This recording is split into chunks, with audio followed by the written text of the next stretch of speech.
Hello everyone. इन videos के अंदर हम अपना एक खुद का कंपाइलर बनाने का टारगेट रख रहे हैं।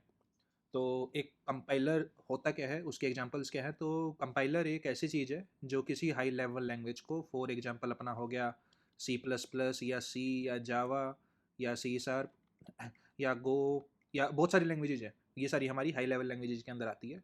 और हमारा कंपाइलर क्या करता है, इस लैंग्वेज को हमारी असेंबली लैंग्वेज में कन्वर्ट करता है। और असेंबली लैंग्वेज किस टाइप की होती है, जैसे इंटेल की लैंग्वेज देखे तो उसके अंदर मूव इंस्ट्रक्शंस होती हैं, उसके अंदर जंप इंस्ट्रक्शंस होती हैं और सो ऑन। तो हम देखेंगे कि कैसे हमारा तो कंपाइलर के एग्जांपल्स हैं। जी सी के लिए कंपाइलर, सी प्लस प्लस के लिए जी प्लस प्लस है, और जावा के लिए हमारा जावा सी। ये बहुत सारे कंपाइलर हमारे कैसे काम करते हैं, ये हम इन वीडियोज़ के अंदर देखेंगे। हम खुद का एक कंपाइलर बनाने की कोशिश करेंगे थ्योरी के अंदर, कि हाँ, अगर हमारे पास ये स्टेप है, हम कोड के अंदर क्या करें कि ये हमारे पास आउटपुट आए। हम इन चीज़ों को बिल्कुल प्रिसाइजली डिफाइन करेंगे।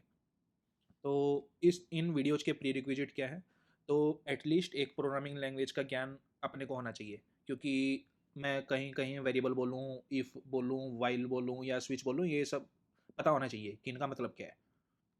कोई स्पेसिफिक लैंग्वेज के ऊपर ध्यान नहीं दे रहा मैं। और बेसिकली बात समझ में आनी चाहिए कि हाँ, बेसिक प्रोग्रामिंग लैंग्वेजेस के अंदर ये कॉमन चीज़ें हैं। उसके बाद हमारे कंपाइलर के कुछ फेज आते हैं, और ये कुछ फेजेज है कंपाइलर के, इनको मैं थोड़ा बाद में डिफाइन करूँगा।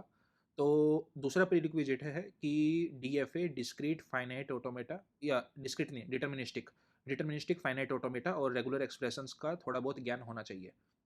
रेगुलर एक्सप्रेशंस का मैं नहीं बोलूँगा इतना ज्ञान होना चाहिए, बट डीएफए का पता होना चाहिए कि हाँ, ये स्टेट होती है, ये फाइनल स्टेट होती है, ये ऐसे ट्रांजिशंस होते हैं।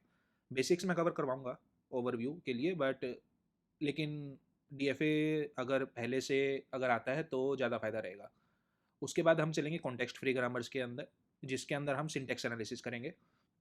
फिर अपने को आनी चाहिए ट्री ट्रेवर्सल एल्गोरिथम्स, जिसके अंदर होती है हमारी pre order, post order, in order, ये सारी एल्गोरिथम्स।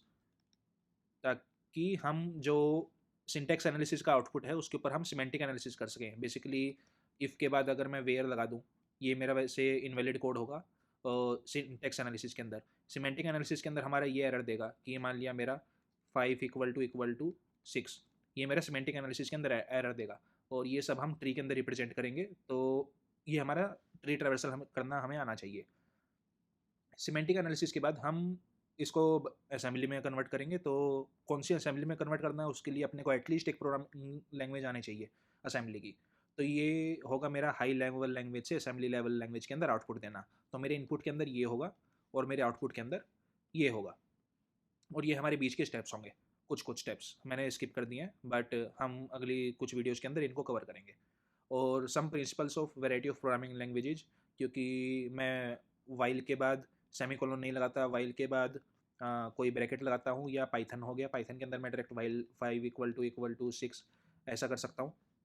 तो ये पता होना चाहिए कि वाइल लूप के क्या क्या वेरिएशंस हो सकते हैं किसी भी सिंटेक्स को लिखने के। तो उसके ऊपर हमारी पूरी फ्रीडम है, हम किसी भी टाइप का हमारी लैंग्वेज के अंदर चूज कर सकते हैं।